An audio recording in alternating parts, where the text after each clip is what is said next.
Those fatalities are the leading cause of death for people under 50 in this country. Today, there's a major effort underway in Fairfax to develop strategies to stop the epidemic.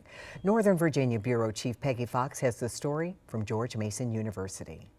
Hundreds of people who deal with the opioid crisis are here today at George Mason University brainstorming to come up with solutions and strategies. Getting arrested saved my life, but recovery is what made it a life worth living. Nick Yacoub is a peer recovery specialist and former addict. 4 out of 5 heroin users start out with a legitimate prescription for some kind of painkiller. One of these breakout groups is on prevention. And one of the leaders here, who is a well-known Virginia doctor, believes that part of the problem came from an overemphasis on pain, a push, he says, that came from the pharmaceutical industry. I think people were concerned that those of us in medicine were not treating pain adequately.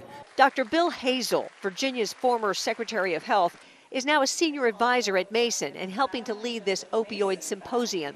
He recalls when a new opioid hit the market. What changed the game was really the OxyContin, which was made available, and the marketing was you could go ever higher and higher doses, and people could tolerate that. And the marketing of it also included, in my practice when they came to me, was if you gave this for people after surgery when they hurt, they wouldn't get addicted.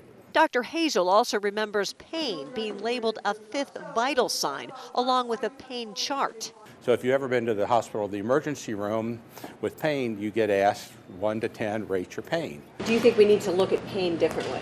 We do. What I learned when I did surgery in Bolivia for a couple of years, I did hip and knee replacements down there.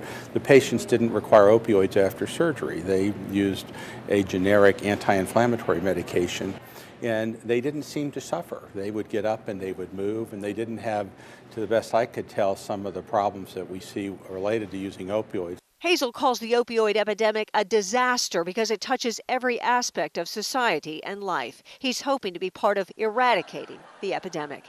In Fairfax, Peggy Fox, WUSA 9.